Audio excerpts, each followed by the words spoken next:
Welcome back to the Stratcom podcast. I am so happy that today we're joined by Dr. John Kelly. John Kelly is the founder and CEO of Graphika, a social media analysis firm founded on technology that he invented that blends social network analysis, content analysis, and statistics to make complex online networks understandable. And John is, of course, also a recognized expert on advanced computational techniques for measuring online behavior. Dr. Kelly, thank you so much for joining us. My pleasure. Thanks for having me. So prior to our discussion, I stalked you a little bit online, and in some previous publications and interviews, I've heard you say that we're entering a paradigm shift when it comes to our, communications networks. Could you sketch out to our listeners what you mean by that? Sure.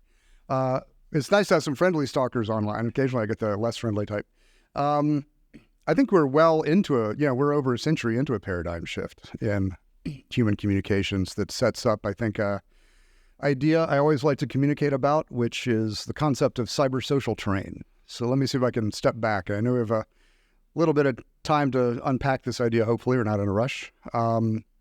But if you think of, humanity, humans, we're a communicative species. We're a social animal, and everything that we do together, be it, good things like markets and culture or sort of more difficult things like warfare, happen through human collective action that happens through a process of communication. And we communicate fundamentally differently now than we used to. But if we kind of take a tour back in time, humanity evolved in geoterrain. So we were proximate to each other physically in geoterrain. All human collective action required communication that was bounded by upper limits of physical speed, right? The speed of a boat, the speed of a horse, the speed of a runner. And that's how we evolved. And everything, all the history you read about in history books happened by how we evolved in geoterrain. The process that kind of brings us now to where we are now with the internet really started with the technology of the telegraph over 100 years ago. Think about that moment in time when all of a sudden you could communicate at planetary scale in real time over a wire. And no more were you bounded by the speed of a runner, a boat, or a horse. Think of how transformative that was for human civilization. The way that empires were run, the way armies that were commanded, the way that trade happened, the way that you got the news in America of what was going on in Europe. Very quickly, the telegraph revolutionized human society, not because everyone had them in their home. I mean, you did if you were Abraham Lincoln or Queen Victoria, but nobody else did. It wasn't a consumer medium. It was something that reorganized the institutions of society by providing planetary scale real-time communication and radically transformative technology. Flash forward to the era of the internet, and what that has given us is the ability in principle for every human on the planet to communicate at planetary scale in real time with any other human. So the power that changed human society beginning over 100 years ago, the telegraph, now is the primary way we communicate. So all these choices that people make about who to follow and what to like in social media and the websites they visit on the internet, all of these micro behaviors of people condition algorithms and create relationships that form a type of network structure. They form online community, they form pathways for information flow based around the kind of collective manifestation of all these individual choices people make that sort of sort them into these online communities based on their interests, attitudes, affiliations. We call that cybersocial terrain. You can think of that fabric of connectivity, these very complicated networks, as a kind of cybersocial fabric. And when you start to think of it as a structured domain that determines kind of how influence and information flow in the 21st century, we think of it as a terrain, similar to geoterrain. So I think it's important that people kind of wrap their heads around this concept because it is now the primary domain of human collective action. So things that happen in geoterrain, that have a sort of eventual manifestation in, quote, the real world, have often been brewing or conditioned or happening because of things that have been happening in the cybersocial world. And the problem with the cybersocial terrain, unlike a real terrain, is that it's, of course, invisible to everybody. And yet it is the primary domain of everything we do, including great power contestation. So building on this notion, on this concept, What developments or what trends in the cyber-social terrain do you find most pressing, and where does Graphika, your company, step in? It's a great question. So if we think about kind of the evolution of the internet, the ability, the real initial transformation happened with what, we now call the blogosphere. I guess we called it that then. It kind of seems like a long time ago. But remember how radically transformative that was, that an individual could put up a page on the internet and it could be in principle read by anybody else on the planet. Whereas prior to that, to have global reach, an individual had to go through some kind of institution that had access to a broadcast tower or a giant, printing press. You had to have capital or state power to communicate at wide scale socially. And with weblogs, you did not. And so hundreds and thousands of people did that. And then after that, you had social media, which kind of took that initial capability to communicate broadly based on who happened to be interested and find their way to your doorstep to read what you had to say.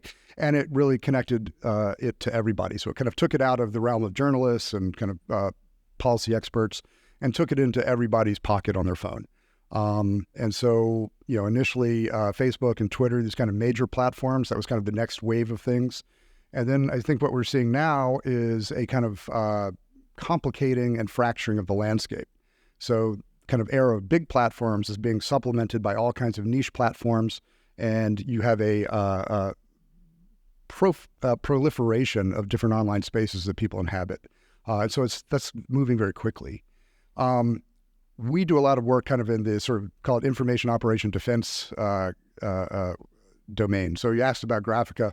We actually started out as kind of a marketing tech company, and it was the events of the 2016 presidential election in the U.S. that kind of brought us into the world that we work in now, where we try to understand how this cyber-social terrain is being manipulated, who's out there pretending to be somebody they're not. There are a lot of ways to move information and narratives through that cyber-social terrain using kind of artificial or inorganic methods. And that's where we put a lot of our R&D is into figuring out how that works and how you can detect it. In discussions, both among policymakers, but also in mainstream media, when we talk about our efforts to fight back against, as you said, inauthentic behavior or, disinformation, I think a lion's share of the attention is focused on these big tech platforms, Twitter, Facebook, Instagram, and so on. But in this country, for instance, a growing concern is posed by Telegram. It's becoming more and more popular as an avenue of Russian disinformation peddled by other hostile actors. Have you done any work on the kind of cross-platform flows of such content? That's most of the work we're doing right now. Mm-hmm. So the way we evolved our technology, we think of ourselves as cartographers of that cyber-social terrain. So my background, I'm a kind of computational social scientist, studied network analysis and kind of sociology of how people connect in patterns, and then invented technology using machine learning to kind of do the community detection or clustering of large-scale networks. So that's kind of how Graphika got started. Where we've taken it lately is instead of mapping out a Twitter network or a YouTube network or pick your platform, how do we understand how human communities form across many platforms? So that you might have a kind of a subculture or a political faction or kind of name your online community that comes together in a mix of platforms based on their shared interests. How are those constituted and how do you map those out so you can understand what's happening there? Again, we think of that as kind of the foundational activity, kind of mapping out that cyber-social layer.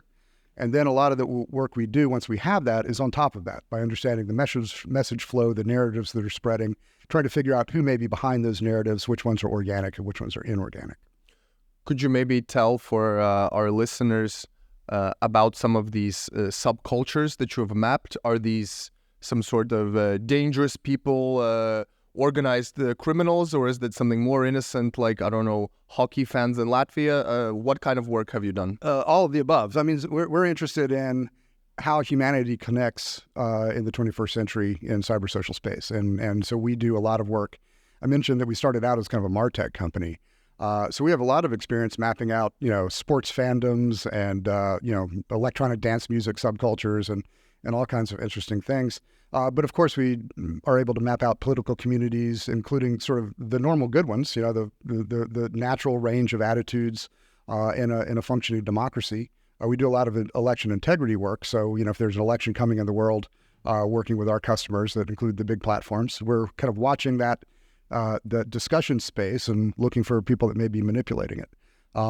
But you're not quite like Cambridge Analytica, right? No. Not this line of work. Well, they say a lot of the capabilities are similar in terms of you're applying certain kinds of mathematical functions to large-scale open source data. But I'd say the intention and the customer base of the firms are very different. We have two very strong ethical principles at Graphika. One, we believe that the internet should be a free and open discussion space, free of manipulation and free of inorganic manipulation.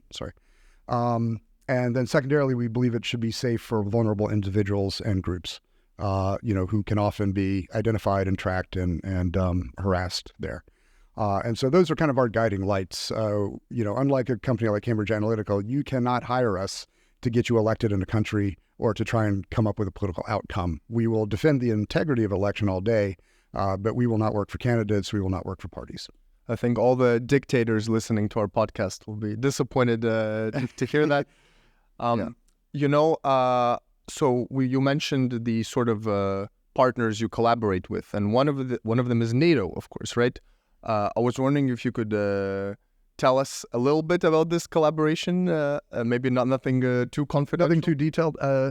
Well, I think I'd say that we try to be helpful in understanding the narrative landscape across the countries that NATO is concerned with, and the around the obvious conflict between Russia and Ukraine, and we try to help understand the narratives that are flowing, the true ones, the false ones, also the global footprint of this conflict, and kind of the larger conflict between the values of democratic world and the undemocratic world that we're in conflict with. So we try to sort of help understand that narrative landscape and provide intelligence on what's going on.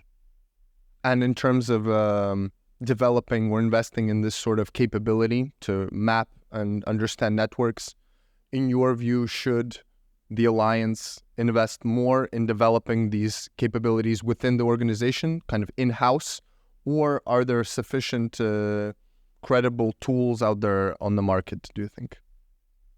That's a great question, and I'm not sure I have the perfect answer to it. I think that there are amazing capabilities that are being developed in the private sector and kind of in the ecosystem of people that do what we do, work with large-scale internet data.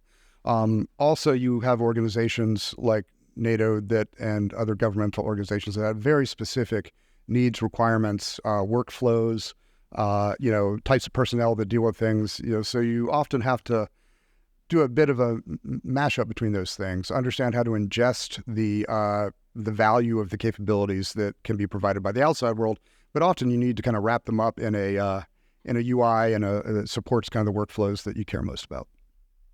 I think it's difficult these days to walk by and engage in any conversation where the term AI is not brought up. It's almost a buzzword. It seems to feature prominently in discussions across all topics, all domains. What does it mean for your line of work? What sort of additional challenges or opportunities does it pose for you? Yeah, so there are a lot of sides to that question, but I'll kind of take the ones that are most on my desk right now.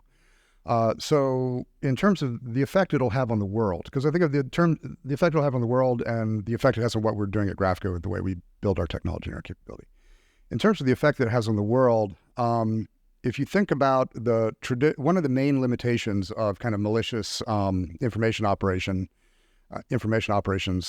from state actors has been a resource limitation on personnel, essentially, right? I did a lot of work for the U.S. Senate Intelligence Committee on Russian manipulation of 2016 and spent 7 months looking at all the data that Google, Facebook, and Twitter gave the U.S. Senate on Prigozhin's operation, the IRA, and what they're doing in the United States.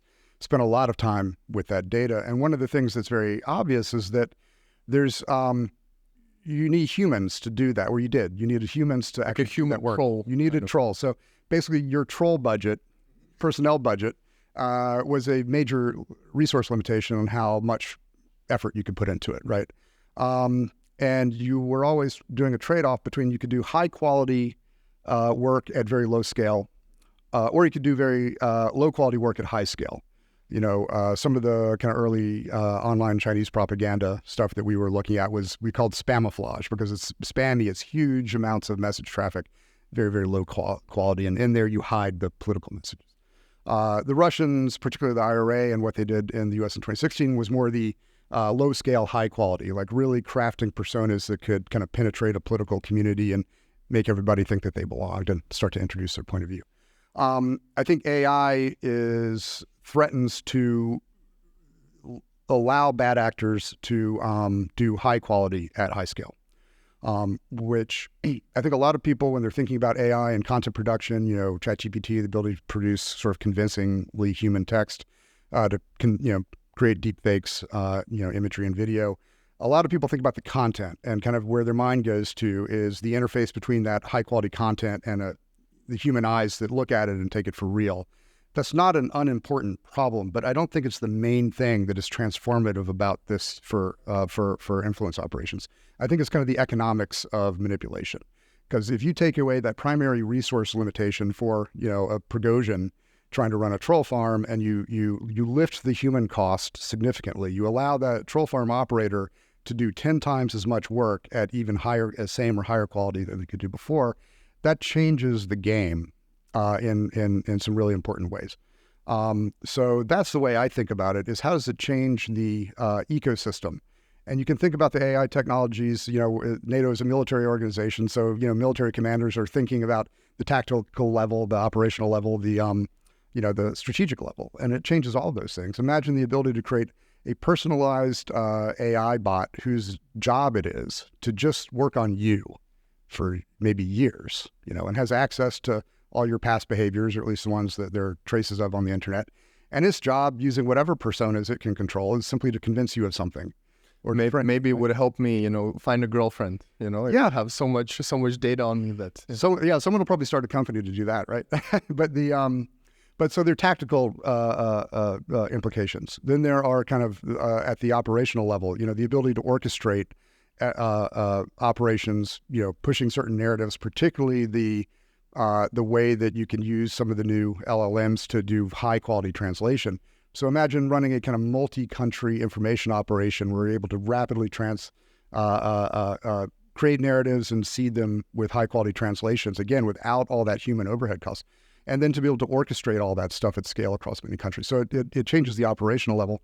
And then the strategic level too changes, because imagine if you are in charge of, that kind of information warfare capability for a major state government, how does that change the way you see the forces that you can build and command?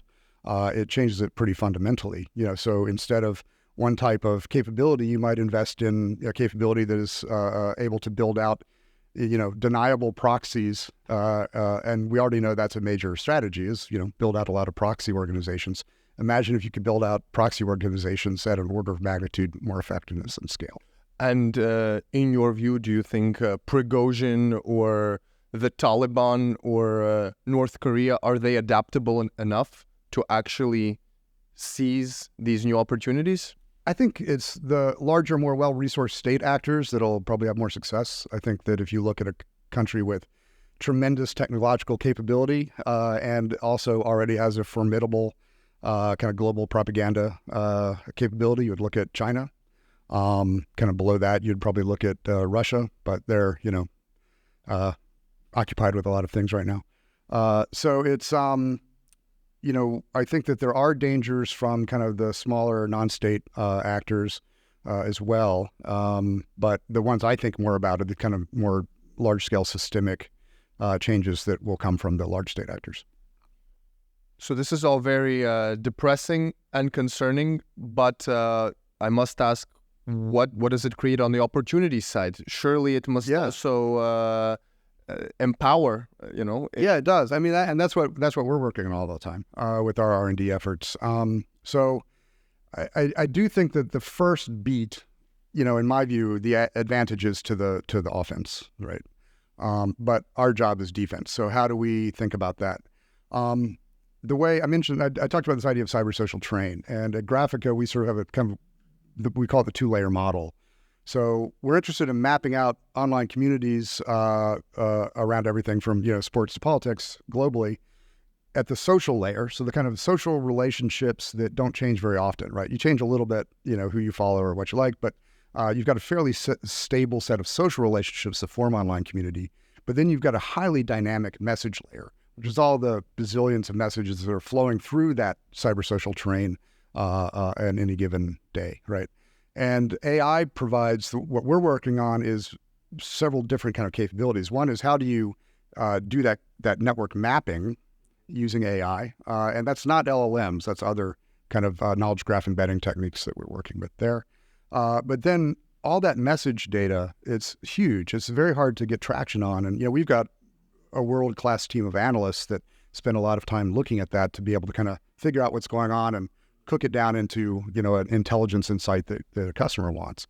But we're looking at how you use AI to scale that too. So the ability to kind of look at very high scale message data, find what are the major narratives in those messages, and kind of do a summarization that you can get in front of the analysts. It really saves a lot of analysts' time. We do not have high confidence in the ability of AI to generate kind of finished intelligence. AI is very good at hallucinating things that in a convincing way, right? If you spend any time with it. And our customers trust the validity of our insights and the talent of our team. We think, how do we scale the talent of the expert humans so that their time and expertise to validate and contextualize information is maximized, and they're kind of hunting around for it to pull it together to get to that stage is what the machine can do. And what about using AI to kind of identify disinformation? Do you see promise in that, or is that still kind of beyond our reach? That's a complex question. We know that AI is not very good at finding which content was AI generated, and it probably never will be. I mean, some people wave their Why is that? Well, what AI generates is sort of, I've heard it called idea sausage, but it's made from a high quality source of like people's real and actual ideas. And often the outputs that it generates are fairly convincing and can sound quite natural. It's very hard, unless you've done something on the AI generator side, to watermark it, and people are doing this so that it is meant to be detected. It's very hard for some other engine to detect it. Even you have college professors, a lot of conversation about, I think I can tell, but I'm not sure, so you're going to trust a machine to tell you that, right? And those evaluations are only ever probabilistic and never perfect. But I think that most of the ways that you would make it detectable by AI, including watermarking, are not going to be in the creation process of a malign actor, right? They will be doing it in a way that is meant to confuse those things. But I think that so even if the first beat is advantage offense, I do think that where you can look is how pattern recognition or pattern discovery of how things are spreading. Another kind of problematic part about the question is disinformation. The best propaganda is true information, right? So we don't think of it so much as here's false content or true content. We think of it as, what are the narratives? Where do they come from? Are they being pushed organically or inorganically? And I think you can use we look at kind of patterns of propagation in network space. You can use that to identify those things. Dr. Kelly, I wish you the best of luck with tackling all of these really huge challenges. And thank you so much for finding the time to join us here in Riga. Great. I appreciate the opportunity. Thank you.